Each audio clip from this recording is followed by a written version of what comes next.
নদী বাঁচানোর ডাক দিল তুলিন মাঠ বাঁচাও কমিটি। ঘটনাটি ঝালদা থানার তুলিনের ঝাড়খণ্ড সীমানা লাগোয়া সুবর্ণরেখা নদীর বালিঘাটে বালি তোলাকে কেন্দ্র করে মাঠ রক্ষার দাবিতে কমিটি ঘুরে আন্দোলন করছেন ঝালদার তুলিন এলাকার কয়েকটি গ্রামের মানুষ। নদী ঘাট থেকে বালি উত্তোলনের ক্ষেত্রে চালানের নামে বেশি টাকা আদায় শুরু করেছে অভিযোগ তুললেন ঝালদার তুলিনের মাঠ বাঁচাও কমিটি। বালি তোলার ক্ষেত্রে দালাল রাজ শুরু হয়েছে বলে অভিযোগ তুললেন কমিটির সভাপতি যোগেশ্বর মাহাতো। তিনি দাবি করেন, দালালদের হাত থেকে নদীকে বাঁচাতে এবার নদী বাঁচাও কমিটি গড়ার ডাক দেওয়া হবে। এতে দল মত ভুলে এলাকার সবাইকে পাশে দাঁড়ানোর আহ্বান জানান নেতৃত্বরা। জিজ্ঞাসা করুন আমি কি হয়েছে, ঘটনাটা কি হয়েছে? ঘটনাটা এখানে লোকালে রয়্যালটির ব্যাপারে হয়েছে। কিসের রয়্যালটি? কিসের? ওই বালির চালান 1500 টাকার কাটাতে হবে বলছে, আর গ্রামে গিরালো 3000 টাকা গাড়ি বলছে, এক গাড়ি লেগছে ট্রাক্টরওয়ালা। এইটাই দাবি। তো 1500 টাকা কি কারণে কাটছে? কি রেট কি আছে সরকার? হয়ে জানে বাবা, আমরা তো কোনো রয়্যালটি সেই ব্যাপারে আমি বলতেও পারবো না, আর যোগাযোগও করি নাই। লোকালের লোক যারা বালি কিনছে ওদেরকে কত টাকা নেওয়া হয়েছে ট্রাক্টর পিছু যারা কিনছে বালিটা? লোকালে এখন কে নিয়েছে? কেউ এখন নিয়েই নেই, এত পয়সা দিতেই পারবে না। তো আপনারা কি চাইছেন এখন? চাইছেন মানে রেট কম হোক, আর বালিটা শেষ হয়ে গেলে সোনা পাওয়া যাবে, আমাদের বালি পাওয়া যাবে। এটাই, তার জন্যে সবাইকে আমরা করব সংগঠিত, যেন এক হয়ে এই লড়াইটা লড়ে। এটাই না জাত না পাত, হিন্দু না মুসলিম না কোনো রাজনীতি, এটা তো সবার দরকার। এই কথা বললেই আমি শেষ করছি। কি নাম আপনার? আমার নাম দুর্গা দাস মাহাতো। নদীটার কি নাম? সুবর্ণরেখা নদী। এটা কোন ঘাট?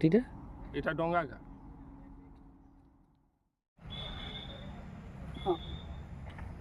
বালির মূল্য বৃদ্ধি নিয়ে কি বলবেন? আপনার এলাকা থেকে বালি যাচ্ছে, কিন্তু দেখা যাচ্ছে অনেক চড়া দাম সাধারণ মানুষকে বালি কিনতে হয়েছে, কি বলবেন? মানে কিছু ওই যে সেই দালাল লোকের মানে যে বালির তুলছে, তা এখন তুলিনে একটা সংগঠন তৈরি হয়েছে, মহিলা ও পুরুষ নিয়ে আমরা মাঠ বাঁচাও কমিটি তো আছেই, তার সাথে যুক্ত এখন নদী বাঁচাও কমিটিও একটা গঠন কাল থেকে শুরু হয়েছে, যাতে বালি ওই দালালরা না তুলতে পারে। গরিবরা তো এত রেটে বালি কিনতে পারবে না। তার জন্য আমরা একটা আন্দোলন চালিয়ে যাব, যাতে নদীকে রক্ষা করতে পারি। এবং আমাদের যে বালি তোলার জন্য এখানের বহাল ক্ষেতগুলো আমাদের বাঁধে পরিণত হয়েছে, এবং টিউবওয়েল কুয়াত জলস্রোত ফাল্গুন মাসেই আমাদের জিরোয় চলে যাচ্ছে, এবং জমি নষ্ট হবে, আমাদের জলে ধস নেমে আমাদের জমি, সমস্ত চাষি জমি নষ্ট হবে। তার জন্যই আমরা এটা রুখে দাঁড়িয়েছি, এবং আমরা এটা সম্পূর্ণ আমরা বন্ধ করবই, যাতে গরিব মানুষ কম রেটে পায়। এবং ওই যে এটা ঠিকাদার, তার কি রেট আছে, রয়্যালটি আছে, সেটা সত্য জিনিসটা জানাতে হবে, আর ওনাকে আসতে হবে। এই দালাল রাজে চলবে না। তারা তো বলছে আমরা সরকারিভাবে লিজ পেয়েছি এবং সরকারিভাবেই চলছে। সরকারিভাবে চলছে, 1500 টাকা সরকারি নয়, সে সাবমিট করুক ওর রয়্যালটি কত। এই এলাকা থেকে খবর আসছে যে গতকাল রাত্রে একটা গন্ডগোলের খবর আসছিল এই বালি নিয়ে, সেই গন্ডগোলটা কি হয়েছিল? ওই গন্ডগোলটা সমস্ত গ্রামবাসীর যত মহিলা ওইখানে গিয়ে দেখছে প্রায় 50টার উপর ওই ট্রাক্টর সমস্ত বালি আনলোড করায়, এবং সমস্ত ওদের তাম্বু দিয়ে ওই দালালরা ওইখানে কালেকশন করে 1500 টাকা করে। এখানে গরিব লোক 1500 টাকা থেকে 3500 টাকায় বালি কিনতে পারবে না। এইখানে মোটামুটি আপনাকে এই ঝালদার বাইরে কোনো বালি যাবে না, ঝালদা থানার মধ্যেই বালি বিক্রি হবে, বাইরের কোনো জায়গায় যাবে না বালি। কি নাম আপনার? আমার নাম হচ্ছে যোগেশ্বর মাহাতো। কি পদে আছেন?